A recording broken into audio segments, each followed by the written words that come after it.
A very good evening to all of you. Firstly, welcome to this Dead Dreamers Academy और आज हम लोग अपना 5 डे चैलेंज स्टार्ट करने वाले हैं इंडियन पॉलिटी का फर्स्ट. ठीक है. So before starting this series, I want to tell you something. We are doing a serious business here. ठीक है. मैं चाहता हूँ आप लोगों का इंडिया निकले, इसलिए मैं ये 5 डे चैलेंज ला रहा हूँ कि इंडियन पॉलिटी को ज्यादा से ज्यादा कवर अप करने की कोशिश करेंगे 5 दिन में, और कोशिश करेंगे कि बिल्कुल एक अच्छे नोट पर हम लोग इस वाली पॉलिटी की सीरीज को खत्म करें. ठीक है. रेगुलर वीडियोस आएंगी, चाहे बीच में संडे आए चाहे सैटरडे आए, ये वीडियो स्टॉप नहीं होगी. पहले इंडियन पॉलिटी की कंप्लीट सीरीज खत्म होगी.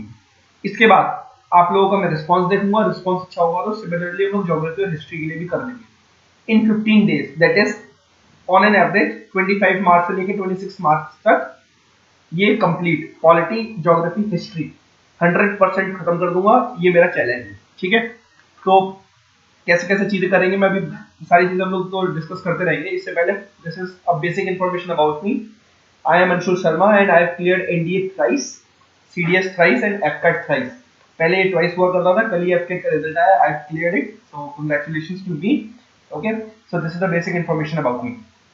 चलो let's get started about our questions. और ओहो ये उल्टा आ गया, कोई बात नहीं, इसको सीधा कर लेते हैं. वापस घूम गया क्या? ओके, यहाँ से हम लोग अपना पेन ले लेते हैं. ये चलने लग गया पेन. ओके, देखो सबसे पहले क्या है, सबसे पहले हम लोग आज पढ़ेंगे प्रीएम्बल के बारे में. आज हम लोग टोटल 3 चैप्टर्स कंप्लीट करने वाले हैं. ये क्वेश्चन जो सीरीज है बहुत छोटी रखने वाला हूँ. मतलब आज की ये वीडियो छोटी रहेगी ताकि आज पता चले, एक बेसिक इंट्रोडक्शन हो जाए. उसके बाद हम डायरेक्टली फिर तो स्पीड अप में करने जाएंगे, और हो सकता है कि कोई किसी दिन हमारे 2 घंटे की भी सीरीज हो. ठीक है. देखते हैं आज ये कितने घंटे की वीडियो हो पाती है. आई गेस लेस देन ये 1 आवर में खत्म हो जाएगी. पहला प्रीएम्बल. देखो प्रीएम्बल याद करने का क्या तरीका है. देखो सबसे पहले जो क्वेश्चंस आते हैं ना, डायरेक्टली हम एग्जाम ओरिएंटेड पढ़ाई करने वाले हैं. आइडिया कहां से आया? अमेरिका से आया. तो कोई भी पूछे प्रीएम्बल का आइडिया कहां से आया? अमेरिका से आया. प्रीएम्बल के दूसरे नाम क्या है? पहला नाम है प्रीफेस. अगर कोई पूछे what is the preface of the constitution, 4 option है. करेक्ट आंसर क्या होगा? प्रीएम्बल. इसके बाद इसे हम लोग आइडेंटिटी कार्ड भी बोलते हैं. जैसे हम लोग स्कूल जाते हैं, स्कूल में जाने से पहले हमारे पास एक आइडेंटिटी कार्ड होता है ना, तभी हम लोग उस स्कूल में एंटर करते हैं. तो कॉन्स्टिट्यूशन में एंटर करने से पहले गेट वाला क्या देखेगा? प्रीएम्बल देखेगा. एक हमें प्रीएम्बल से मोटा माटी आइडिया हो जाता है कि हम लोग आगे किन चीजों के बारे में बात करने वाले हैं. सोल ऑफ द कॉन्स्टिट्यूशन भी किसको बोला जाता है? प्रीएम्बल को बोला जाता है. तो प्रीएम्बल के 3 नाम याद रखेंगे: preface, identity card and soul. Idea कहां से लिया गया है? अमेरिका से लिया गया है. आगे बढ़ो. एक बीच में एक पॉइंट आपको ऐसे बता देता हूं. एक चीज होती है जिसको बोला जाता है ऑब्जेक्टिव रेजोल्यूशन. इससे एनडीए में क्वेश्चन आया था डायरेक्टली. ठीक है. कि ऑब्जेक्टिव रेजोल्यूशन किसने पास किया? तो ऑब्जेक्टिव रेजोल्यूशन पंडित जवाहरलाल नेहरू ने पास किया. ठीक है. बिल्कुल एग्जाम ओरिएंटेड स्टडी करने वाले हैं, इसलिए मैं डायरेक्टली सिर्फ और सिर्फ क्वेश्चन इंपॉर्टेंट ही बताऊंगा. इसके बाद देखो सबसे पहले प्रीएम्बल स्टार्ट करने से पहले ये वाला पॉइंट में एक और क्वेश्चन बता देता हूं कि 42nd अमेंडमेंट एक्ट जो 1976 में हुआ था, हमारे प्रीएम्बल में 3 चेंजेस करे गए थे. 3 न्यू वर्ड्स लाए गए थे. कौन से? सोशलिस्ट, सेक्युलर और इंटीग्रिटी. ये 3 वर्ड याद रखोगे, एसएसआई. ठीक है. कैसे भी याद करना है करो, लेकिन ये जो 3 वर्ड है, ये न्यू 3 वर्ड ऐड हुए थे: सोशलिस्ट, सेक्युलर और इंटीग्रिटी. पूछेगा which of the following words, इनमें से निम्नलिखित में से कौन से वर्ड्स नहीं थे जब हमारा इंडियन प्रीएम्बल बना था? तो सोशलिस्ट नहीं था, सेक्युलर नहीं था, इंटीग्रिटी नहीं था. ठीक है. चलो अब याद करने का तरीका देखो. SSDR, justice, liberty, equality, fraternity. ठीक है. तो sovereign, socialist, secular, sovereign, socialist, secular, democratic, republic, justice, liberty, equality, fraternity. इस तरीके से आप लोग बॉक्स बनाओगे और पूरा का पूरा प्रीएम्बल बस इस तरीके से याद कर लो. ठीक है. अब देखो टोटल जो 3 एस है, इन 3 में से सेक्युलर और सोशलिस्ट तो कब डाले गए हैं? 42nd में. यानी कि ये 2 वर्ड. ठीक है. सोवरेन, सेक्युलर ये डाले गए हैं, सोशलिस्ट और सेक्युलर डाले गए हैं हमारे 42nd अमेंडमेंट एक्ट में. ठीक है. सोवरेन पहले से था, सोशलिस्ट, सेक्युलर डाला गया है, democratic, republic, justice, liberty, equality, fraternity. ठीक है. इंग्रेडिएंट्स क्या है? अब देखो सबसे पहले source of authority, we the people of India. यही बोला जाता है ना, we the people of India. यानी कि जो हमारे कॉन्स्टिट्यूशन को पावर किससे मिलती है? हम लोगों से, पीपल ऑफ इंडिया. ठीक है. ओके.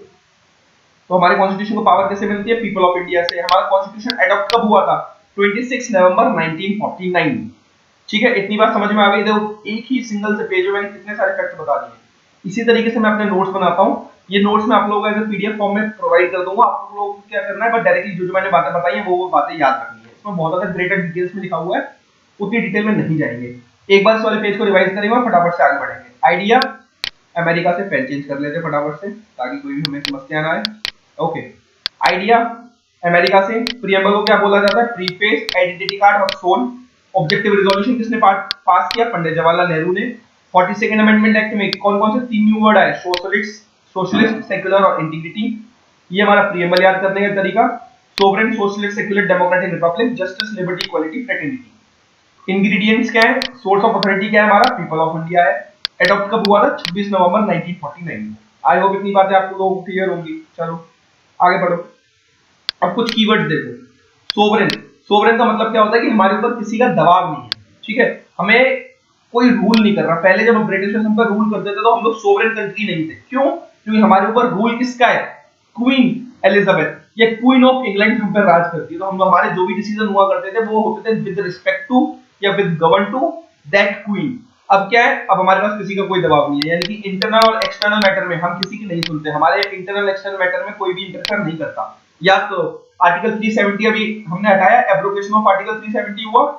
बाहर से लोगों ने क्या बोला, गलत है, ये है, वो है। इंडिया ने क्या जवाब दिया, we are a sovereign country, हमें हमारे इंटरनल मैटर्स को डिसाइड करने का पूरा पूरा हक है, किसी और को बकवास करने की जरूरत नहीं है, ठीक है।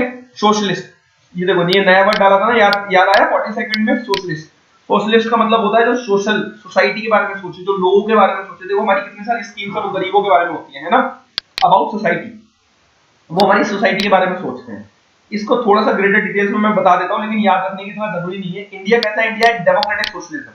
दो तरह के सोशलिज्म होते हैं, एक जो रशिया और चाइना में है कि सारी की सारी पूरी की पूरी एंटिटी किसने खरीद रखी है, गवर्नमेंट ने। प्राइवेट नाम की कोई चीज नहीं होती, सारी की सारी चीजें जो होंगी गवर्नमेंट की होंगी, और गवर्नमेंट उन सारी चीजों को बांट देगी। लाइक फॉर एग्जांपल हमारे देश में याद करो, बीएसएनएल, रेलवेज, जितने भी बड़े बड़े पीएसयूज हैं, यानी कि कोल माइनिंग इंडस्ट्री, सबके सब क्या गवर्नमेंट है। और फिर वो लोग इस तरीके से सारी चीजें लोगों में डिवाइड करते हैं। दूसरा तरीका क्या होता है कि सारी की सारी प्राइवेट कंपनीज हो। इंडिया में क्या है, प्राइवेट कंपनीज भी हैं और गवर्नमेंट ओन्ड कंपनीज भी हैं। तो इंडिया की इकोनॉमी कैसी है, मिक्स्ड इकोनॉमी है।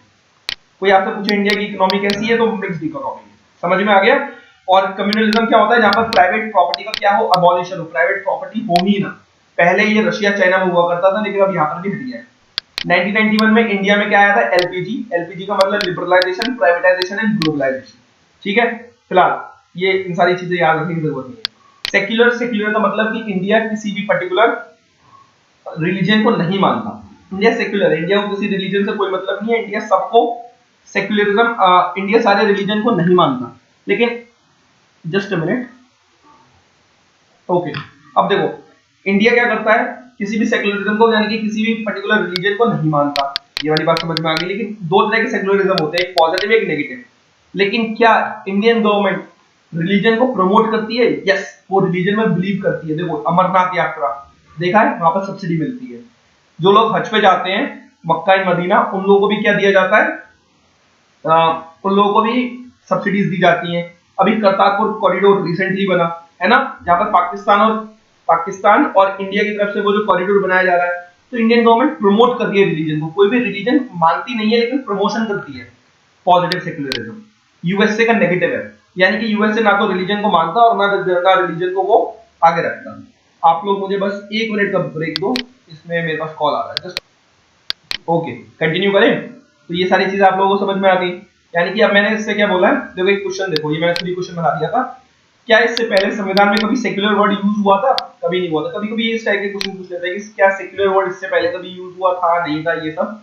तो नहीं, कभी सेक्युलर वर्ड यूज नहीं हुआ। लेकिन जो हमारी स्पिरिट थी, जो हमारी आत्मा थी, वो हमेशा से सेक्युलर थी। कैसे, याद करो, आपने फंडामेंटल राइट पढ़े होंगे। फंडामेंटल राइट में क्या पढ़ा है, फ्रीडम ऑफ रिलीजन, कि आपको जो रिलीजन मानना है, जैसे मानना है मान लो। हमारे जो स्टेट का, गवर्नमेंट का, हमारे इंडिया का कोई भी पर्टिकुलर रिलीजन नहीं। समझ में आ रहा है इतनी सी बात? तो फिलहाल इंडिया कैसा है, सेक्युलर कंट्री है। सेक्युलर भी कैसा, पॉजिटिव सेक्युलरिज्म। ये चीज बस इतनी सी याद रखो। Got it? चलो आगे बढ़ो। अब देखो democratic, of course India democracy है। डेमोक्रेसी मतलब to the people, for the people and by the people. Democracy दो तरह की डेमोक्रेसी होती है। एक होती है इनडायरेक्ट, जो कि कैसी है, इंडिया में लोगों ने एमएलए एमपी चुने और एमपीज क्या बनाते हैं, रूल्स बनाते हैं। जहां पर पॉपुलेशन छोटी है, मान के चलो मेरा घर है, मेरे घर में टोटल 4 मेंबर है। घर में कौन सी मोटरसाइकिल आएगी, चारों लोग बैठे डिस्कस करें और वो मोटरसाइकिल ले आए। घर में 100 मेंबर है, तो क्या हुआ, 100 मेंबर कैसे है घर में, कि मेरे 5 चाचा हैं, है ना, और 10 ताऊ जी हैं, तो क्या होगा फिर कि ताऊ जी के 4 मेंबर हैं, उनकी वाइफ, उनके 2 बच्चे, उन लोगों ने डिस्कस करके ताऊ जी को बोला कि ये वाली मोटरसाइकिल आनी चाहिए। अब क्या हो रहा है, घर के बड़े बूढ़े ये सब जो मर्द लोग होते हैं, ये लोग बैठ रहे हैं और फिर ये डिस्कस कर रहे हैं, लेकिन जो एक मर्द है वो रिप्रेजेंट क्या कर रहा है, अपनी फैमिली, समझे। तो जहां पर पॉपुलेशन छोटी होगी वहां पर डायरेक्ट होगी, लाइक रेफरेंडम इनिशिएटिव रिकॉल, है ना। फिलहाल हमें कुछ याद नहीं रखना, हमें क्या याद रखना, डेमोक्रेटिक इंडिया में कैसा है, इनडायरेक्ट है, ठीक है। डेमोक्रेसी का मतलब यूनिवर्सल एडल्ट फ्रेंचाइज है। यूनिवर्सल एडल्ट फ्रेंचाइज का मतलब, यूनिवर्सल एडल्ट फ्रेंचाइज का मतलब कि 18 साल से ऊपर वाले सबके सब वोट दे सकते हैं, महिलाएं, औरत, सॉरी एक ही बात थी, महिला औरत, तो महिलाएं पुरुष सब लोग वोट दे सकते हैं बिना किसी डिस्क्रिमिनेशन के। जुडिशरी कैसी है, इंडिपेंडेंट है। जुडिशरी का किसी पर कोई भी हक नहीं है। ऐसा नहीं है कि जो एमपी एमएलए है वो बोले वो जुडिशरी की बात ही ना मान ले, अगर उन्होंने कत्ल किया है उनको सजा मिलेगी, ठीक है। कोई भी डिस्क्रिमिनेशन किसी भी प्रकार का नहीं है। समझ में आ रही है इसी बात। अब देखो इंडिया में क्या है, इनडायरेक्ट है। ये भी 2 तरह के होते हैं, पार्लियामेंट्री और प्रेसिडेंशियल। इंडिया में कैसा है, पार्लियामेंट्री, और प्रेसिडेंशियल क्या होता है, अमेरिका में होता है, ठीक है। ये सारी चीजें मैं आपको काफी ज्यादा ग्रेटर डिटेल में पढ़ाऊंगा, इसका हिंट अभी यहीं पर सुन लो। प्रेसिडेंशियल में क्या होता है, लेजिस्लेटिव और एग्जीक्यूटिव में कोई भी रिलेशन नहीं होता, और पार्लियामेंट में होता है, लेजिस्लेचर का और एग्जीक्यूटिव, ठीक है। चलो आगे बढ़ो। फिलहाल रिपब्लिक, रिपब्लिक का मतलब क्या होता है कि रिपब्लिक का मतलब है जो हमारा हेड है, वो हेड क्या हर 5 साल के बाद चुन के आ रहा है, वो राजा, राजा का बेटा राजा, राजा का बेटा राजा नहीं बनेगा, समझे। जैसे ब्रिटिश में क्या होता है, मोनार्क है, वहां पर रानी है, क्वीन एलिजाबेथ, याद करो उसका, प्रिंस वेल्स, प्रिंस चार्ल्स, वो सारी चीजें चल रही हैं। तो जो फाइनली सिग्नेचर किसके होते हैं, मोनार्क के होते हैं। वहां पर कॉन्स्टिट्यूशनल मोनार्की है ब्रिटिश में, सारे डिसीजन पार्लियामेंट लेती है, लेकिन फाइनली सिर्फ उनको रिस्पेक्ट देने के लिए साइन कौन करता है, मोनार्क करता है। लेकिन इंडिया में वो भी नहीं है। इंडिया में क्या है, सिंपल रिपब्लिक है, प्रेसिडेंट होता है इंडिया में। क्या होता है इंडिया में, और इवन यूएसए में भी कौन है, प्रेसिडेंट है, कोई भी राजा नहीं है। जस्टिस, जस्टिस कैसे कैसे मिलेगी, सोशली, इकोनॉमिकली, पॉलिटिकली, समझ में आया। देखो जब रशियन रिवॉल्यूशन हुआ था ना 1917 में, तो रशियन रिवॉल्यूशन का ये आइडिया था, क्या था कि सब लोगों को जस्टिस मिलनी चाहिए। आप लोग जब वर्ल्ड ज्योग्राफी में, सॉरी वर्ल्ड हिस्ट्री में आप लोगों ने या तो रशियन रिवॉल्यूशन पढ़ा होगा, या फिर जब मैं पढ़ाऊंगा तब मैं पढ़ाऊंगा, ठीक है। रशियन रिवॉल्यूशन, रशियन रिवॉल्यूशन का मतलब सोशल, इकोनॉमिकल, पॉलिटिकल जस्टिस मिलना चाहिए, लोगों के पास पॉलिटिकल जस्टिस होनी चाहिए, right to vote, economical justice होनी चाहिए कि सबके पास कम से कम इतना पैसा हो कि वो लोग एक बिल्कुल पॉवर्टी में, गरीबी में जीवन ना काटे, और सोशल जस्टिस होना चाहिए कि हम लोग कास्ट के बेसिस पर, रिलीजन के बेसिस पर डिस्क्रिमिनेशन ना करें कि नहीं नहीं तू तो अनटचेबल है, तेरे से हम लोग बात नहीं करेंगे, तुझे हम लोग छुएंगे नहीं, तो ये सारी चीजें ना हो। ये जस्टिस हमारे कॉन्स्टिट्यूशन में दिया गया है, किसके फॉर्म में, फंडामेंटल राइट्स के फॉर्म में, डीपीएसपी के फॉर्म में, ठीक है। चलो आगे बढ़ो फटाफट से। नेक्स्ट है लिबर्टी। लिबर्टी में क्या है कि जो मन में आए वो करो, लेकिन कॉन्स्टिट्यूशन के हिसाब से। तो ये वाला स्टेटमेंट आप लोग याद रखोगे, आपके पेपर में आएगा तो ये वाला स्टेटमेंट आएगा कि जो इंडिया की लिबर्टी है वो एब्सोल्यूट नहीं है, क्वालिफाइड है, कि आपको जो बोलना है बोलो, आपको परमिशन है, लेकिन आप कॉन्स्टिट्यूशन के खिलाफ नहीं बोल सकते, आपको कॉन्स्टिट्यूशन के अकॉर्डिंगली ही चलना पड़ेगा, ठीक है। अब देखो आइडिया क्या है, लिबर्टी, इक्वालिटी, फ्रेटर्निटी कहां से आया, फ्रेंच रिवॉल्यूशन से। अब आप लोगों को समझ में आए, हमने 2 आइडियाज पढ़ लिए, जस्टिस रशियन रिवॉल्यूशन से, लिबर्टी फ्रेंच रिवॉल्यूशन से। अब देखो इक्वालिटी, इक्वालिटी क्या है कि सबको इक्वल अपॉर्चुनिटीज मिले बिना किसी डिस्क्रिमिनेशन के। फ्रेटर्निटी का मतलब सेंस ऑफ ब्रदरहुड, भाईचारे की फीलिंग आनी चाहिए। क्या हमारे कॉन्स्टिट्यूशन में कैसे दिया गया, universal adult franchise, universal adult franchise में सबको वोट देने का हक है, सब भाई बहन है, सबको वोट देने का हक है। इसके अलावा fundamental duties, article 51A part 4A, ये याद रखना, पार्ट 4A 51A। जब भी ये A B C D E F लिखा है ना, इसका मतलब ये ओरिजिनली जब कॉन्स्टिट्यूशन बना था तब नहीं था, बाद में डाला गया है। 51A यानी कि ये ओरिजिनली जब कॉन्स्टिट्यूशन बना था तब फंडामेंटल ड्यूटीज नहीं थी, लेकिन अब है। समझ में आ रहा है किसी बात। Promote the spirit of brotherhood, brotherhood की स्पिरिट को ये प्रमोट करते हैं, और रिलीजियस, लिंग्विस्टिक यानी कि भाषा के बेसिस पे, रिलीजन के बेसिस पे, रीजन के बेसिस पे, सेक्शन के बेसिस पर इतनी सारी डाइवर्सिटी है, लेकिन कोई भी भेदभाव नहीं है, भाईचारे की भावना है, फ्रेटर्निटी, ठीक है। फ्रेटर्निटी मतलब डिग्निटी ऑफ इंडिविजुअल, सही है। चलो इतनी सी बात समझ में आई। अब ये सारी चीजें मैं आपको पढ़ा क्यों रहा हूं, इसके बारे में थोड़ा सा मैं आपको बताऊंगा फिलहाल। अब देखो सबसे बड़ा यहाँ पे इंपॉर्टेंट क्वेश्चन आता है कि जो सोल ऑफ द कॉन्स्टिट्यूशन, जो हमारा प्रीएम्बल है, वो पार्ट ऑफ कॉन्स्टिट्यूशन है भी या नहीं। बेरबरी केस बोलता है नहीं है, केशवनंद भारती बोलता है, LIC बोलता है। फाइनल आंसर क्या है? फाइनल आंसर है कि preamble is a part of constitution, वो कॉन्स्टिट्यूशन का पार्ट है लेकिन नॉन जस्टिशिएबल है। नॉन जस्टिशिएबल का मतलब मैंने आपका कत्ल किया तो आप क्या कर सकते हो, मेरे खिलाफ केस लड़ेगा और मुझे सजा हो सकती है, समझे? लेकिन अगर कोई भी चीज नॉन जस्टिशिएबल है तो उसके बेसिस पर सजा नहीं हो सकती। मैंने प्रीएम्बल का उल्लंघन किया, उस उल्लंघन के बेसिस पर आप कोर्ट में नहीं जा सकते, आप मुझे सजा नहीं दिलवा सकते। ये मॉरल वैल्यूज, मॉरल एथिक्स वाली बात है। एग्जांपल देता हूं, आप घर गंदा करोगे तो कोई शायद आपको मारे ना, लेकिन आपको घर गंदा नहीं करना चाहिए, ये आपके मॉरल वैल्यूज, एथिकल वैल्यूज कहते हैं। यही चीज आपने सीखी हुई है, राइट? तो उसी तरीके से प्रीएम्बल क्या पार्ट ऑफ द कॉन्स्टिट्यूशन है लेकिन नॉन जस्टिशिएबल। समझ में आया? अब देखो, अब क्योंकि ये पार्ट ऑफ कॉन्स्टिट्यूशन है तो क्या प्रीएम्बल को अमेंड कर सकते हैं, बदल सकते हैं? ऑफ कोर्स बदल सकते हैं, ठीक है। लेकिन प्रीएम्बल क्या है, बिल्कुल बदल सकते हैं, लेकिन हमारा basic structure of the constitution change नहीं होना चाहिए। हमारे कॉन्स्टिट्यूशन में बोला गया है कि सेक्युलर भावना होनी चाहिए। आप बोलो कल को कि इंडिया क्या एक मुस्लिम कंट्री है, इंडिया एक हिंदू कंट्री है, नहीं बोल सकते, नहीं चेंज कर सकते। क्यों? क्योंकि ये हमारे बेसिक स्ट्रक्चर के खिलाफ है। सबको फ्रेटर्निटी, भाई भतीजा, मतलब भाईचारा है। लेकिन अगर आप बोलो कि नहीं नहीं, अब से क्या होगा, हिंदू अलग रहेंगे, मुस्लिम अलग रहेंगे, मुस्लिम्स को राइट नहीं है वोट का, या फिर हिंदूज को राइट नहीं है वोट का, नहीं कर सकते। बेसिक स्ट्रक्चर चेंज हो रहा है, ठीक है। तो अगर बेसिक स्ट्रक्चर चेंज ना हो, आपको प्रीएम्बल को अमेंड करना हो, चेंज करना हो, तो बिल्कुल कर सकते हैं। और चेंज करने वाला आर्टिकल क्या होता है? आर्टिकल नंबर 368, ठीक है। अभी तक हमारे देश में नॉन जस्टिशिएबल क्या क्या है? हमारे देश में ऐसी अभी तक क्या क्या चीजें हैं जो हैं तो सही, एग्जिस्ट तो करती हैं, लेकिन मॉरली, एथिकली उनके बेसिस पर हम लोग कोर्ट में जाके किसी को सजा नहीं दिलवा सकते। फंडामेंटल ड्यूटीज नॉन जस्टिशिएबल है, DPSP directive principle of state policies non justiciable है, और प्रीएम्बल नॉन जस्टिशिएबल। समझ में आ रहा है? फिलहाल चलो इसको थोड़ा सा, ये फिर से टेढ़ा हो गया, ये स्क्रीनशॉट सही नहीं है। ओके, अब देखो प्रेसिडेंट क्या है, views of the president, president में एक्सेप्ट और रिजेक्टेड क्या यूनियन टेरिटरी। ओके, ये दूसरा चैप्टर शुरू हो गया है यहाँ से। फिलहाल आई गेस आप लोगों को इतनी सारी चीजें समझ में आई होगी, ठीक है। तो एक बार मैं आपको बता दूं कि अभी तक हमने जो इतना सारा डिटेल डिस्कशन कराई, करा तो करा किस चीज के लिए, ठीक है? Just a minute. ओके, देखो अभी तक हमने क्या पढ़ा था। ओके, देखो इधर पेन चेंज करते हैं, ये ले लेते हैं। सोवरेन पढ़ लिया, यानी कि हमारे पास किसी का दबाव नहीं है। सोशलिस्ट, सोसाइटी के बारे में सोचना। सेक्युलर, किसी भी रिलीजन के बारे में फॉलो ना करना, लेकिन हमारा कैसा रिलीजन है? Positive secularism. डेमोक्रेटिक का मतलब पढ़ा, रिपब्लिक का मतलब पढ़ा। जस्टिस कहां से मिला है आइडिया? जस्टिस का आइडिया कहां से मिला है? रशियन रिवॉल्यूशन से। इक्वालिटी, लिबर्टी, फ्रेटर्निटी, ये वाला आइडिया कहां से लिया है? फ्रेंच रिवॉल्यूशन से। और इन सब, यानी कि अभी तक हमने जो भी ग्रेटर डिटेल डिस्कशन किया है वो पूरा का पूरा प्रीएम्बल हमने क्या कर दिया है? डिस्कस कर दिया है। आई होप ये सारी की सारी चीजें आप लोगों को बहुत ज्यादा अच्छे तरीके से क्लियर हो गया है। प्रीएम्बल वाला चैप्टर हमारा हो गया है खत्म।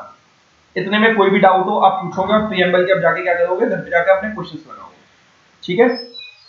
चलो अभी नेक्स्ट चैप्टर पे आते हैं फटाफट से। चलो new chapter, union and it's territory. पहली चीज, एक मिनट, चलो next chapter, union and it's territory. पहला देखो introduction, union and it's territory, article 1 से लेकर 4। देखो अभी हमारा फर्स्ट मोटिव रहेगा कि हमें इंपॉर्टेंट आर्टिकल्स याद करने हैं, जो कि हम लोग याद करेंगे 1 से लेकर 51A तक। इतने सारे आर्टिकल्स तो आपको याद होने ही चाहिए। पार्ट, पार्ट का मतलब चैप्टर, चैप्टर नंबर मतलब 1 से लेके 4। समझ में आया? कॉन्स्टिट्यूशन के 1 से लेके 4 पार्ट, 51 आर्टिकल्स और 12 शेड्यूल। ये सारी चीजें हमारा सबसे पहली प्रायोरिटी रहेगी याद करना, ठीक है। आज हम लोग देखते हैं कितना याद कर पाते हैं। पहला देखो union and it's territory, article number 1 से लेके 4, part 1, union of states. Article 1 क्या कहता है? इंडिया भारत, जो कि क्या है? यूनियन ऑफ स्टेट्स है, फेडरेशन ऑफ स्टेट्स नहीं है। अब देखो इसका थोड़ा सा ना डिफरेंस आप लोगों को यहीं पे समझ लेना चाहिए।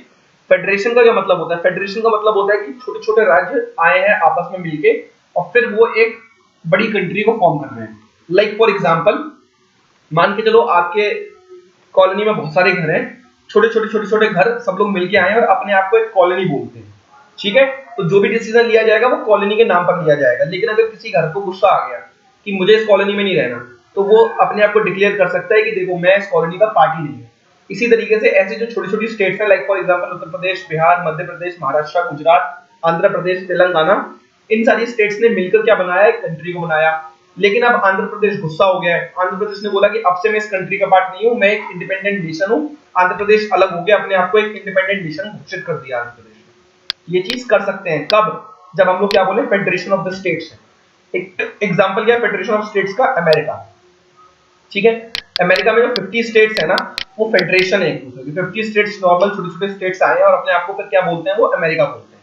ठीक है, लेकिन इंडिया क्या है? यूनियन ऑफ द स्टेट्स है।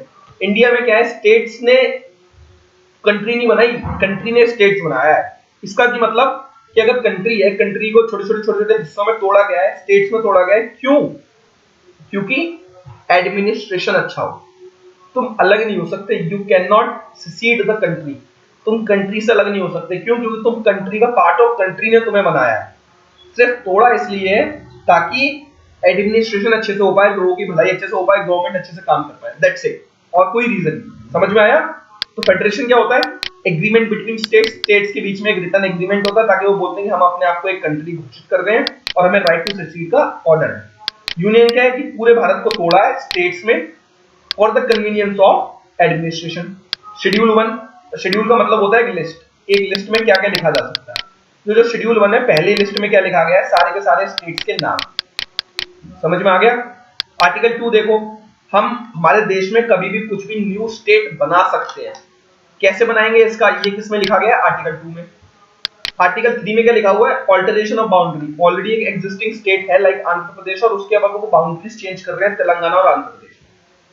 ठीक है, या हम लोग 2 डिस्ट्रिक्ट इधर या उधर डाल रहे हैं, ये सारी चीजें चेंज कर सकते हैं। तो याद करो article number 1, union of states. India क्या है? इंडिया और Bharat is the union of state. Article number 1। Article number 2 क्या है कि न्यू स्टेट्स के बारे में। आर्टिकल नंबर 3 क्या है? ऑल्टरेशन ऑफ बाउंड्रीज और एग्जिस्टिंग स्टेट्स। ठीक है, अब बाउंड्रीज कैसे चेंज कर सकते हैं? 2 या 2 से ज्यादा स्टेट्स को जोड़ दिया, किसी टेरिटरी को स्टेट में जुड़वा दिया, एरिया इंक्रीज कर दिया, बाउंड्री ऑल्टर कर दी, नेम चेंज कर दिया। ठीक है, तो जो भी ये एग्जिस्टिंग स्टेट्स की बाउंड्री के बारे में बात आएगी, हमेशा प्रेसिडेंट क्या करेगा? प्रेसिडेंट को प्रायर पहले से पता होगा कि ये सारी चीजें हो रही है। समझ में आ रहा है? और बिफोर रिकमेंडिंग बिल, प्रेसिडेंट क्या करेगा? उस स्टेट लेजिस्लेचर, मतलब अगर यूपी का कोई भी बाउंड्री चेंज करनी है तो यूपी की गवर्नमेंट से एक बार पूछोगे तो सही कि बाउंड्री चेंज करे या नहीं करे। मर्जी प्रेसिडेंट की चलेगी, लेकिन एक बार पूछ लेते हैं। अदब होती है ना, वो बस अदब दिखा रहे हैं। That's it. ठीक है, तो वो बोलेगा बदलो तो बदल जाएगी, नहीं बोलेगा मत बदलो तो भी बदल जाएगी। कोई दिक्कत नहीं है, फाइनली होगी प्रेसिडेंट की ही मर्जी। समझो इस वाली चीज को। प्रेसिडेंट ने स्टेट लेजिस्लेचर से, विधानसभा से, यूपी से पूछा कि क्या मैं आपकी बाउंड्री चेंज कर दूं? उसने बोला कि हाँ कर दो, तो हो जाएंगी। उसने बोला नहीं मत करो, तो भी अगर होगी, अगर प्रेसिडेंट की मर्जी होगी, तो मर्जी पूरा प्रेसिडेंट की। इसको इंग्लिश में क्या बोलते हैं? Views are not bound to president. President के लिए जरूरी नहीं है कि वो व्यूज माने, ही मे एक्सेप्ट और रिजेक्ट। समझ में आया? चलो, क्या यूनियन टेरिटरीज के लिए भी सेम चीज करने पड़ेगी? क्यों करने पड़ेगी? यूनियन टेरिटरीज में कौन सा, अपनी यूनियन टेरिटरीज तो होती सेंट्रल के अंडर है, तो यूनियन टेरिटरीज में तो सरकार जो चाहे वो कर सकती है। तो देखो, ये वाला स्टेटमेंट आप लोग याद रखोगे कि जो मैंने बोला है यूनियन ऑफ स्टेट्स के लिए कि India is a indestructible union. जो यूनियन है वो टूट नहीं सकता, इंडिया तो अखंड रहेगा। ऑफ डिस्ट्रक्टिबल स्टेट्स, जिसकी स्टेट्स तोड़ी मोड़ी जा सकती है। वहीं पर अमेरिका क्या है? अमेरिका है, America is a destructible union. उसका यूनियन टूट जाएगा लेकिन आप स्टेट्स को नहीं बदल सकते, क्योंकि स्टेट्स तो अपने आप में क्या है? इंडिपेंडेंट है। ठीक है, चलो ये चीज समझ में आई। मतलब न्यू स्टेट बनाने का article, article 2, existing state article बनाने का आर्टिकल 3। क्या अमेंडमेंट चाहिए? नहीं चाहिए अमेंडमेंट, सिंपल मेजोरिटी से काम चल जाएगा। याद रखना ये वाली चीज इंपॉर्टेंट है कि क्या कोई अमेंडमेंट करना पड़ेगा? नहीं करना पड़ेगा, सिंपल मेजोरिटी से काम चल जाएगा। ठीक है, क्या कोई टेरिटरी किसी और, अगर हमने टेरिटरी आपस के स्टेट्स में चेंज करोगे तो अमेंडमेंट नहीं चाहिए, लेकिन किसी और कंट्री को जाके करवाओगे तो हमें अमेंडमेंट चाहिए, तो हमें सौंपना पड़ेगा, अमेंडमेंट ऑफ आर्टिकल 368 करना पड़ेगा। Got it? चलो आगे बढ़ते हैं। अब देखो, आप ना कुछ कमिटीज के नाम याद रखोगे जब भी आएगा कि स्टेट्स की बाउंड्रीज से रिलेटेड कौन कौन सी कमिटीज बनाई गई है, तो आप लोग अब नाम याद रखोगे। धार कमीशन, जेवीपी कमिटी, आगे और भी नाम आएंगे, फजल अली कमीशन। ठीक है, फिलहाल 3 नाम याद रखोगे। 3 नाम क्या क्या है? धार कमीशन, जेवीपी कमिटी और फजल अली। ठीक है, धार कमीशन ने क्या बोला कि भाषा के बेसिस पे नहीं बांटने चाहिए, एडमिनिस्ट्रेशन कन्वीनियंस है। ये बोला धार ने। क्या बोला कि लिंग्विस्टिक, देखो ऐसा हुआ था जब 1947 में देश आजाद हुआ था, उसके बाद बहुत सारे स्टेट्स ने बोला कि लिंग्विस्टिक बेसिस पे बांटो। Karnataka is only for Kannada, Hindi बोलने वालों के लिए यूपी, भोजपुरी बोलने वालों के लिए बिहार, यानी कि भाषा के बेसिस पर स्टेट्स बनाओ। लेकिन उन्होंने बोला, धार कमीशन ने बोला कि नहीं, गलत है, लिंग्विस्टिक बेसिस पे नहीं, एडमिनिस्ट्रेटिव कन्वीनियंस देखो कि एडमिनिस्ट्रेशन अच्छा से कैसे करेंगे। जेवीपी ने भी सेम बोला, लोगों ने विरोध किया, नहीं माना, फिर न्यू कमेटी बिठानी पड़ी। न्यू कमेटी ने भी क्या बोला कि नहीं, लिंग्विस्टिक बेसिस पे नहीं बना सकते। समझ में आया? तो जेवीपी को में कौन थे? जवाहरलाल नेहरू, वल्लभ भाई पटेल और पट्टा भाई सीतारमैया। अब देखो एक चीज, ये वाला फैक्ट याद रखोगे कि पहली लिंग्विस्टिक बेसिस पे स्टेट्स कौन सी बनी? आंध्र प्रदेश। किससे सेपरेट हुई? मद्रास से सेपरेट हुई। क्यों? क्योंकि श्री राममल्लू एक आदमी थे, उन्होंने सुसाइड कर लिया हंगर स्ट्राइक करते करते। 56 दिन का वो उन्होंने हंगर स्ट्राइक किया था और वो फाइनली मर गए थे। समझ में आया? तो काफी ज्यादा रिवॉल्ट होने लगे थे और उन्हें करना पड़ा मजबूरी। समझ में आया? तो फर्स्ट लिंग्विस्टिक स्टेट कौन सी थी? आंध्र प्रदेश। फजल अली कमीशन, लिंग्विस्टिक बेसिस पर कर दो, लेकिन वन लैंग्वेज वन स्टेट हो ये जरूरी नहीं है। अब देखो अभी तक दोनों क्या बोल रहे थे? धार ने बोला लिंग्विस्टिक बेसिस पे नहीं, जेपी ने बोला लिंग्विस्टिक बेसिस पे नहीं, लेकिन फजल अली ने बोला कि लिंग्विस्टिक बेसिस पर कर दो, लेकिन वन लैंग्वेज वन स्टेट हो ये जरूरी नहीं है। समझ में आया? और उसके बाद तो न्यू स्टेट्स बनने लग गए। नया पहला स्टेट कौन सा बन गया था? ऑलरेडी क्या बन गया था? आंध्र प्रदेश, है ना? और आंध्र प्रदेश के बाद कौन सा स्टेट बना? केरला। समझ में आ रहा है इतनी सी बात? आंध्र प्रदेश के बाद कौन सी स्टेट बन गई थी? केरला बन गई। इसके बाद तो लगातार बहुत सारे स्टेट्स बनते गए। आप लोगों को सारे स्टेट्स याद करने की जरूरत नहीं है, ठीक है? तो ये सारी चीजें होते रही। उसके बाद जो मैंने बताया था आपको अभी केस, क्या बताया था कि अगर हमें दूसरी कंट्री से कुछ करना पड़े तो हमें अमेंडमेंट करना पड़ेगा। इसका एग्जांपल बेरुबरी यूनियन केस है। देखो आप लोग ना पॉलिटी में सुप्रीम कोर्ट के केस बहुत सारा पढ़ोगे, आपको ये चीज याद रखने की जरूरत नहीं। मैंने क्या कहा, ये नोट्स बहुत ज्यादा ग्रेटर डिटेल्स में है, आपको इतनी ग्रेटर डिटेल जानने की जरूरत नहीं है, ठीक है? बस इतना याद रखो, इंडिया और बांग्लादेश बॉर्डर के बीच में कौन सी लाइन जाती है? रेड क्लिफ लाइन जाती है। जितना मैं पढ़ाऊं केवल उतना उतना याद रखो, इंडिया के लिए उतना ही इंपॉर्टेंट है। कोई ग्रेटर डिटेल में पढ़ने की जरूरत नहीं है, वो तब पढ़ा जाता है जब हमारे पास बहुत ज्यादा टाइम हो। अभी हमें रिवीजन करना है, एग्जाम ओरिएंटेड चीजें पढ़नी है, ठीक है? समझ में आया? जब स्टेट्स बन रही थी उस टाइम पे हमारे क्या थे? 552 स्टेट्स से जब भारत आजाद हुआ था। 549 तो प्यार से मान गई, लेकिन 3 स्टेट्स प्यार से नहीं मानी थी। कौन कौन सी? जूनागढ़, हैदराबाद और कश्मीर। जूनागढ़ हैदराबाद जवाहरलाल वल्लभ भाई पटेल जी ने अपना अच्छे से ले लिया था, और कश्मीर का इशू आज भी है, ठीक है? तो ये सारी चीजें हैं ग्रेटर डिटेल में, हमने कहीं ना कहीं मैंने ज्योग्राफी से लिंक किया हुआ था। जब मैं ग्रेटर डिटेल में पढ़ाता हूँ ना तब ये सारी चीजें पढ़ाता हूँ। फिलहाल क्या याद? अगले कमीशन का नाम शाह कमीशन, यानी कि यूनियन एंड स्टेट्स की बाउंड्रीज से रिलेटेड कौन कौन सी कमीशन पढ़ ली? धार कमीशन, जेवीपी कमिटी, उसके बाद फजल अली और शाह। ये 4 कमीशन याद रखोगे। धार ने क्या बोला? लिंग्विस्टिक बेसिस पे नहीं। जेवीपी ने क्या बोला? लिंग्विस्टिक बेसिस पे नहीं। फजल अली ने क्या बोला? लिंग्विस्टिक बेसिस पे हाँ, लेकिन वन लैंग्वेज वन स्टेट नहीं। शाह कमीशन क्या है? जब चंडीगढ़ बना था ना, तो चंडीगढ़ यूनियन टेरिटरी कैसे बने? पंजाब और हरियाणा के बीच में कैसे डिस्ट्रीब्यूशन हो, ये किसने डिसाइड किया था? शाह कमीशन। चारों याद हो गई? धार, जेवीपी, फजल अली और शाह। लिंग्विस्टिक नहीं, लिंग्विस्टिक नहीं, लिंग्विस्टिक हाँ, but one language one state नहीं। और शाह क्या है? चंडीगढ़ में। याद हो गए होंगे चारों। अगली इंपॉर्टेंट चीज याद रखो, सिक्किम का केस याद रखना। सिक्किम कभी भी इंडिया का पार्ट था ही नहीं, ठीक है? लेकिन पहले क्या था? 1947 में सिक्किम का क्या था कि डिफेंस, एक्सटर्नल अफेयर्स और कम्युनिकेशन हम देखते थे, बाकी इंटरनल चीजें वो देखते थे। फिलहाल सिक्किम में सबसे ज्यादा इंपॉर्टेंट याद करने का है कि सिक्किम कब हमारे देश का पार्ट बना, ठीक है? एक मिनट, ओके, आपको याद रखना है ये 1975 36 कॉन्स्टिट्यूशनल अमेंडमेंट एक्ट 1975, यानी कि 1975 36 कॉन्स्टिट्यूशनल अमेंडमेंट एक्ट में सिक्किम हमारा पार्ट बना। केवल इतना याद रखना है और कुछ याद रखने की जरूरत नहीं है। सिक्किम को स्पेशल प्रोविजन किसमें दिया गया है? 371F में।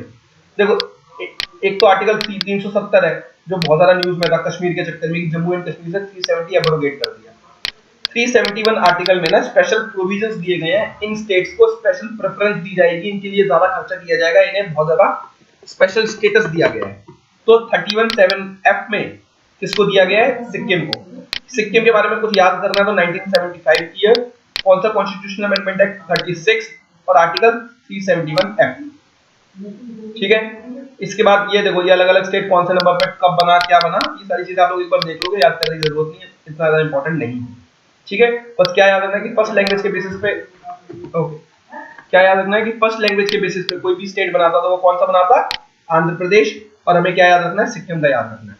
आर्टिकल 370 मैंने अभी बताया था जम्मू एंड कश्मीर के लिए, 371 था महाराष्ट्र गुजरात के लिए, A Nagaland, B C D E F G H I J, सब इंपॉर्टेंट है, एक क्वेश्चन आना ही आना है इससे, याद रखोगे आर्टिकल्स। ठीक है, फिलहाल ये वाला चैप्टर आई गेस यहीं पर खत्म हो रहा है, तो ये अभी थोड़ा सा हम लोग फटाफट से रिवाइज कर लेते हैं क्या पढ़ा हमने अभी तक, है ना, ताकि सारी चीजें याद हो। अब देखो आर्टिकल नंबर 1 क्या था, India Bharat that is union of states. Article number 2 new states के लिए। आर्टिकल नंबर 3 एग्जिस्टिंग स्टेट्स के लिए की बाउंड्री ऑल्टरेशन। कौन कौन सी कमेटी पड़ी, धार कमेटी, जेवीपी, फजल अली, शाह कमीशन। धार कमीशन में क्या था कि लिंग्विस्टिक बेसिस पे नहीं, जेवीपी लिंग्विस्टिक बेसिस पे नहीं, फजल अली लिंग्विस्टिक बेसिस पे हाँ, लेकिन वन लैंग्वेज वन स्टेट नहीं। शाह कमीशन चंडीगढ़ के रिगार्डिंग। सिक्किम का केस 1975 36 कॉन्स्टिट्यूशनल अमेंडमेंट है। आर्टिकल नंबर 370 था जम्मू कश्मीर के लिए, 371 महाराष्ट्र गुजरात, ए से नागालैंड, बी से आसाम, सी से मणिपुर, डी से आंध्र प्रदेश तेलंगाना वाला, एफ से सिक्किम, जी से मिजोरम, एच से अरुणाचल प्रदेश, आई से गोवा और जे से कर्नाटक। केवल इतना याद रखना है।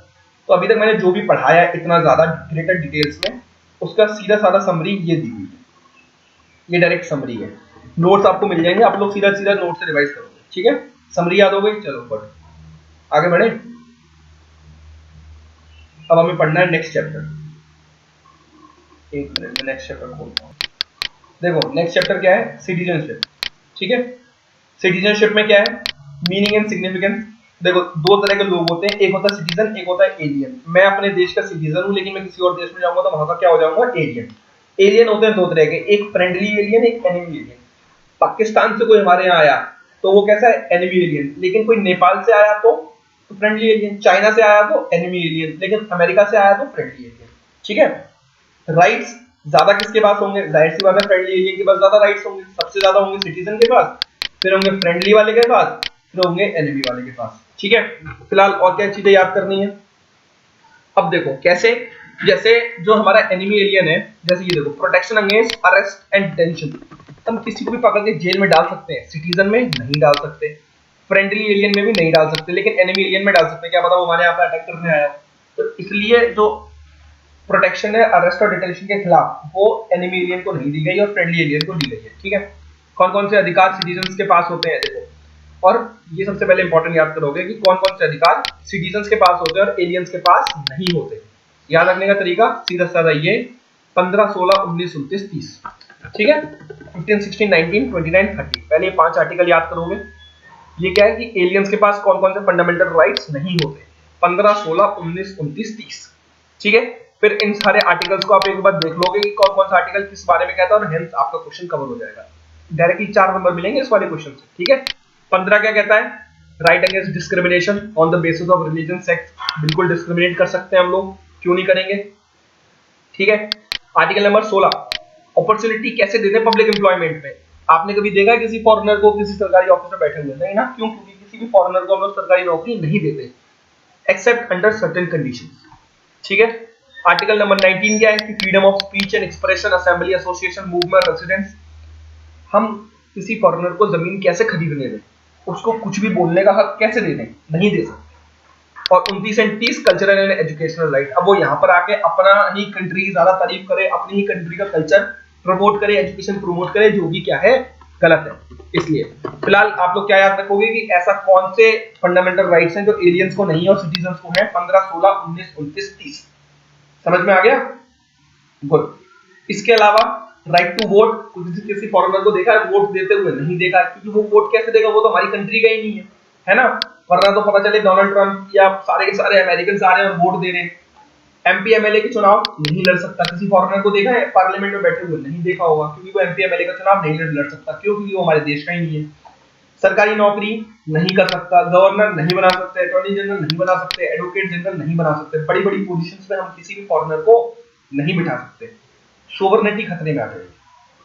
समझ में आया? चलो, अभी तक हमने टोटल 4 आर्टिकल देखे।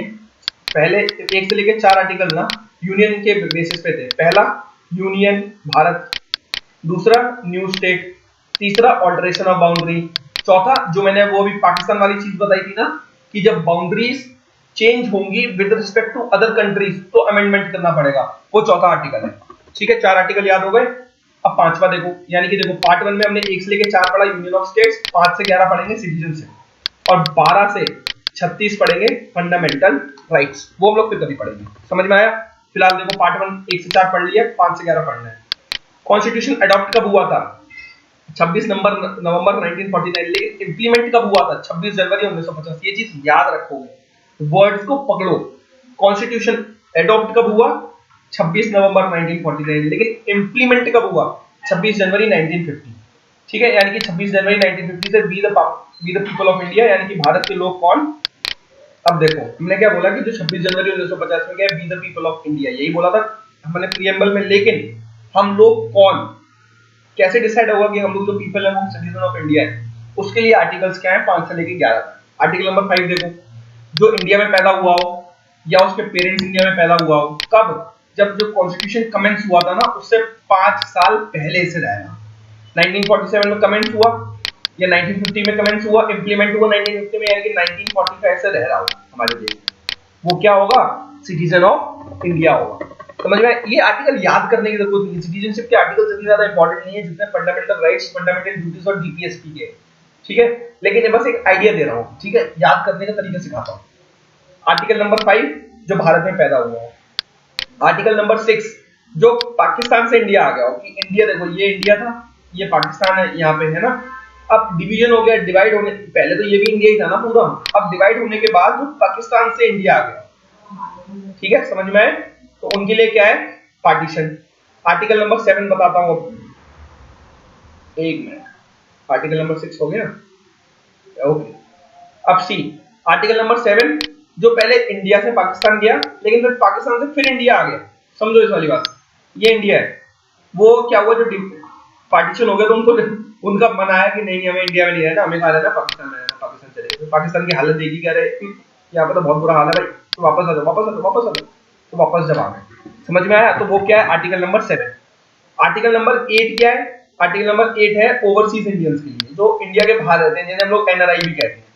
ठीक है, यानी कि जिनके फादर क्या थे, जिनके पेरेंट्स से ग्रैंड पेरेंट्स कहां पर पैदा हुए, अनडिवाइडेड इंडिया में पैदा हुए, लेकिन अब बाहर रहते हैं और उनका भी जन्म कहां हुआ? बाहर हुआ। ठीक है, आर्टिकल नंबर 9 ये उनके लिए है जिन्होंने सिटीजनशिप ऑफ इंडिया छोड़ दी है। कैसे? वॉलंटरी, अपनी मर्जी से। क्यों? क्योंकि उनको किसी और कंट्री की सिटीजनशिप मिल गई है। Like for example Akshay Kumar को कनाडा की सिटीजनशिप मिल गई, तो उनको क्या हुआ? ऑटोमेटिकली इंडिया की सिटीजनशिप उन्हें विड्रॉ करनी पड़ी, क्योंकि इंडिया में कैसा रूल है? सिंगल सिटीजनशिप का। हम सिंगल ही एक, अगर कोई आदमी या तो इंडिया का सिटीजन होगा या कहीं और का होगा, कोई होगा तो केवल एक ही। समझ में आ गया? तो आर्टिकल नंबर 9 क्या है? सिटीजन ऑफ इंडिया छोड़ दिया है। आर्टिकल नंबर 10 क्या है? कि कोई भी आदमी कब तक सिटीजन रह सकता है? जब तक पार्लियामेंट चाहे। अगर कल को पार्लियामेंट का मना है कि अंशुल की सिटीजनशिप हटा दो, तो हटा देगी। सब राइट्स किसके पास है? पार्लियामेंट के पास। यानी कि आपकी सिटीजनशिप कब तक रहेगी? जब तक पार्लियामेंट चाहे। तो आर्टिकल नंबर 11 में क्या है? 11 में की सारी पावर रिलेटेड टू सिटीजनशिप किसके पास है? पार्लियामेंट के पास है। ये चीज आप याद रखोगे, सारी की सारी पावर्स किसके पास है? पार्लियामेंट के पास है। सिटीजनशिप लेने के देखो 5 तरीके होते हैं। पहला तरीका बर्थ, आप यहीं पर पैदा हो जाओ। डिसेंट मतलब आपके फादर या पेरेंट्स आपके इंडिया में पैदा हुए हो। रजिस्ट्रेशन, आप रजिस्टर करवाओ। नेचुरलाइजेशन, या फिर क्या हुआ हो इनकॉर्पोरेशन ऑफ टेरिटरी, कि पता चले कल को इंडिया ने पाकिस्तान एक्वायर कर लिया, इंडिया ने पाकिस्तान घेर लिया। यानी कि अब जो पाकिस्तानी लोग हैं वो पाकिस्तानी थोड़ी रहे, पाकिस्तान तो इंडिया बन चुका है, तो उनको ऑटोमेटिकली क्या देनी पड़ेगी? सिटीजनशिप देनी पड़ेगी। किसकी? इंडिया की। समझ में आ रहा है? तो ये चीज आपको बस मोटा माटी वर्ड्स याद रखने हैं। सिटीजनशिप लेने के कितने तरीके होते हैं? 1 2 3 4 5, 5 तरीके होते हैं। कौन कौन से? बर्थ, डिसेंट, रजिस्ट्रेशन, नेचुरलाइजेशन और इनकॉर्पोरेशन ऑफ टेरिटरी। समझ में आ गया? गुड। अब यानी कि सिटीजनशिप छोड़ने के कितने तरीके होते हैं, अब ये भी देखना पड़ेगा ना। तो सिटीजनशिप छोड़ने के कितने तरीके होते हैं? 3 तरीके। कौन कौन से? Renunciation, termination, deprivation. केवल और केवल वर्ड याद करो, डिटेल में नहीं पढ़ा रहा हूं, इतना ज्यादा डिटेल में नहीं आएगा एग्जाम में, बिल्कुल एग्जाम ओरिएंटेड एंट्री की तैयारी करनी है। कितने तरीके से सिटीजनशिप ली जा सकती है? 5 तरीके से। कितने तरीके से गवाई जा सकती है? 3 तरीके से। आर्टिकल नंबर 5 से लेके 11 तक क्या क्या कहते हैं, बस इतना याद करना बहुत है, ठीक है। तो अब ये एक्विजिशन में क्या होता है, मैंने ग्रेटर डिटेल में पढ़ाया हुआ है, आप लोग नोट चाहो तो पढ़ लेना, मन हो तो पढ़ लेना, वैसे जरूरत नहीं है कि उसमें क्या होता है, डिसेंट में क्या होता है, इसके बाद रजिस्ट्रेशन में क्या होता है, नेचुरलाइजेशन में क्या होता है, एंड उसके बाद जो हमने बाद में बात करी थी उसमें क्या होता है, इनकॉर्पोरेशन ऑफ टेरिटरी में क्या होता है, सब कुछ पढ़ाया हुआ है, मैं भी पढ़ा सकता हूँ, लेकिन अभी टाइम वेस्ट नहीं कर सकते, है ना। फिलहाल हम क्या याद रखेंगे, देखो पहला शेड्यूल याद करो, मैंने क्या बताया था कि हमारी जो भी यूनियन ऑफ इंडिया है उसमें स्टेट्स कौन कौन सी स्टेट्स है, स्टेट्स के नाम किसमें आते हैं, पहले शेड्यूल में आते हैं। फोर्थ शेड्यूल में क्या आता है, seats allocated in the Rajya Sabha, की राज्यसभा में किस स्टेट को कितनी सीट्स मिलेंगी, कहां पर आएगा, फोर्थ शेड्यूल में आएगा। फिफ्थ शेड्यूल में क्या आएगा, एससी एरियाज के बारे में, जो एससी एरियाज है हमारी किन किन स्टेट्स को ऐसे राइट दिए गए हैं जहां पर एससी के लिए अलग से लॉज प्रावधान बनाए गए हैं। शेड्यूल 6 ट्राइबल एरियाज, कहां का आगे, आसाम, मेघालय, मिजोरम, त्रिपुरा, 4 स्टेट्स याद रहेंगी, आसाम, मेघालय, मिजोरम, त्रिपुरा। 8th शेड्यूल में क्या है, लैंग्वेजेस, कितनी लैंग्वेज है, 22 लैंग्वेज है। याद करो, शेड्यूल का मतलब होता है लिस्ट, की एक लिस्ट बनी हुई है, उस लिस्ट में बहुत सारी चीजें लिखी हुई है। फर्स्ट शेड्यूल में यूनियन ऑफ द इंडिया, कौन कौन सी स्टेट्स है। फोर्थ शेड्यूल में एलोकेशन ऑफ द सीट्स, किस राज्य को कितनी सीट्स मिलेंगे, लाइक फॉर एग्जांपल सिक्किम को 1 सीट है, लेकिन यूपी को 20 सीट है। उसी तरीके से फिफ्थ शेड्यूल एससी और ST, sixth schedule tribal areas, Assam, Meghalaya, Mizoram, Tripura के, और 8th शेड्यूल में क्या है, लैंग्वेजेस। अब अगली बार अगर मैं तुम्हें 5 शेड्यूल पूछूं तो ये 5 शेड्यूल तुम्हें याद होने चाहिए, कौन कौन से, पहला, चौथा, पांचवा, छठवां और आठवां, ठीक है। चलो इसके बाद ये बांग्लादेश, राइट टू वोट, ये सब आप अच्छे से देख लेना, इतना ज्यादा इंपॉर्टेंट नहीं है, बहुत ज्यादा कंफ्यूजिंग भी हो जाएगा आप लोगों के लिए, आप इस सारी चीजों को बहुत ज्यादा ग्रेटर डिटेल में ना देखें तो भी आपके लिए बेटर। समझ में आने वाली बात। फिलहाल मुझे जितना पढ़ाना था उतना मैं पढ़ा चुका हूँ, ठीक है। फिलहाल बस इतना याद रखोगे, इंडिया में कैसा है, सिंगल सिटीजनशिप है इंडिया में। डुअल सिटीजनशिप का है यूएसए में, देखो याद करो मैंने पहले ही बोला था, USA is the federation of the country, या फेडरेशन ऑफ स्टेट्स क्या है, यूएसए है। तो अपनी पर्टिकुलर स्टेट यानी कि टेक्सास, तो टेक्सास की सिटीजनशिप, और एंड ओवरऑल कंट्री की यानी कि एज अ यूएसए की सिटीजनशिप, डुअल सिटीजनशिप है यूएसए में, स्विट्जरलैंड में। इंडिया में कैसा है, सिंगल, ठीक है। क्योंकि स्टेट्स के लोगों के बीच में भेदभाव नहीं होना चाहिए, वहां पर स्टेट्स के लोगों के बीच में भेदभाव होना चाहिए, क्यों, क्योंकि टेक्सास अलग स्टेट है, वो अलग स्टेट है। टेक्सास कल को चाहे तो अपनी खुद की इंडिपेंडेंट कंट्री बना सकता है, इंडिया में कंट्री नहीं बना सकता, याद आया यूनियन में। तो जब किसी भी स्टेट्स को हमने डिवाइड किया किस बेसिस पे, सिर्फ on the basis of convenience of administration, hence I would say कि जो सिंगल सिटीजनशिप का रूल है वो इंडिया में है इसलिए ताकि किसी भी एक स्टेट में दूसरी स्टेट से ज्यादा भेदभाव ना हो। समझ में आ गया। आर्टिकल नंबर 16 किसकी बात करता है, पब्लिक एम्प्लॉयमेंट की, ठीक है। आर्टिकल नंबर 15 किसकी बात करता है, फ्री एजुकेशन, एजुकेशन से रिलेटेड, ठीक है। तो ये सारी चीजें हैं, यानी कि हमने काफी ज्यादा चीजें आज पढ़ ली, कवर अप करने की कोशिश कर दी थे छोटे से टाइम स्पैन में। 2015 में ये ओसीआई पीआईओ, ये ओवरसीज इंडियन, और फिर ये सारी चीजें छोड़ दो, ये सारी चीजें आपको पढ़ने की नीड नहीं है, ठीक है। ये नोट्स में अपने केवल इसलिए रखे हुए ताकि आप लोग इन चीजों के बारे में अगर पढ़ने का कभी मन हो इन फ्यूचर तो आप पढ़ सकते हो, मैं पढ़ा भी दूंगा, लेकिन फिलहाल हमें सिर्फ एग्जाम ओरिएंटेड पढ़ाई करनी है, ठीक है। तो प्रेसिडेंट, वाइस प्रेसिडेंट, जज of supreme court, high court, MP, MLA, Rajya Sabha का मेंबर, ठीक है। तो ओसीआई, ठीक है, ओसीआई के रिलेटेड आपको याद करने की जरूरत नहीं, फिलहाल हमने जो पढ़ा उसका रिवीजन कर ले फटाफट से। आर्टिकल नंबर 1 बताओ पहले, यूनियन ऑफ इंडिया या यूनियन ऑफ स्टेट्स क्या है, इंडिया है, India is the union of states, federation of states नहीं है। दूसरा आर्टिकल बताओ, न्यू स्टेट्स बनाने का तरीका। तीसरा आर्टिकल बताओ, तीसरा आर्टिकल है कि जो ऑलरेडी एग्जिस्टिंग स्टेट्स हैं उनको। चौथा आर्टिकल है कि अगर हमें बाउंड्री चेंज करनी है with respect to other country तो अमेंडमेंट करने की जरूरत है। पांचवा आर्टिकल, अब सिटीजनशिप आ रही है, पांचवा जो इंडिया में बॉर्न हुआ हो, छठवां जो पाकिस्तान से इंडिया आया हो, सातवां जो इंडिया से पाकिस्तान गया, फिर पाकिस्तान से फिर इंडिया आया हो वापस से, आठवां ओवरसीज इंडियन एनआरआई जो बाहर की कंट्री के हैं, नौवां कि आपको आपके हक से आपकी सिटीजनशिप वॉलंटरी चली जाएगी अगर आपने किसी और कंट्री का, फॉरेन कंट्री की सिटीजनशिप ले ली वॉलंटरी रिटायरमेंट। 10वां, सिटीजनशिप के राइट्स किसके पास हैं? पार्लियामेंट के पास है। आर्टिकल नंबर 11, सारे के सारे सिटीजनशिप के रिगार्डिंग जो भी लॉज बनाएगा वो लॉज कौन बनाएगा? पार्लियामेंट। वर्ड याद रखना, पार्लियामेंट, प्रेसिडेंट नहीं। सीधा पेपर में पूछेगा सिटीजनशिप के रिगार्डिंग कौन लॉज बना सकता है? Parliament, president, prime minister, finance minister. क्या बोलोगे? पार्लियामेंट। एक्विजिशन कितने तरीके से हो सकता है? 5 तरीके से, birth, descent, registration, naturalisation and incorporation of territory. Loss of citizenship कैसे होगी? Renunciation, termination, deprivation. ठीक है, टोटल हमने आज 11 आर्टिकल याद कर लिए, 5 शेड्यूल। कौन कौन सा? पहला, जहां पे स्टेट्स के नाम दिए हुए हैं। चौथा, SC ST। पांचवा, याद करो पांचवा क्या था? पांचवा था जिसमें हम लोग ट्राइबल लोगों के बारे में बात कर रहे थे। कहां के? आसाम, मेघालय, त्रिपुरा, मिजोरम के, है ना। उसके बाद 8वां जिसमें लैंग्वेज दी हुई है ना। एक और था, एक और मुझे याद नहीं आ रहा, आप लोग अपने नोट्स में समझ में आया। तो आज हमने टोटल 11 आर्टिकल और साथ में ही 5 शेड्यूल प्लस प्रीएम्बल, इतना सब कुछ कवर अप कर लिया है छोटे से टाइम स्पैन में। वीडियो कैसी लगी आप लोग मुझे एक बार बताओगे फटाफट से, ठीक है, ताकि ये जो 5 डे चैलेंज हम लोग ले रहे हैं इसको अच्छे से इंप्लीमेंट कर पाए, अच्छे से खत्म कर पाए। एक सेकंड, अपना नाम अच्छे से देख ले पहले। ओके, चलो इसको देख लेते हैं। तो ये वाली वीडियो आपको कैसी लगी मुझे बताओ एक बार। अगर अच्छी लग रही है तो मैं सीरीज कंटिन्यू करूं या फिर मैं यहीं पर आईटी ड्रॉप आउट करूं? Do let me know in the comment section. जो भी आपके डाउट्स है वो कमेंट करो, या फिर हमारे डे ड्रीमर्स एकेडमी के जो टेलीग्राम ग्रुप है वहां पर करो। वीडियो को लाइक करो, सब्सक्राइब करो, शेयर करो।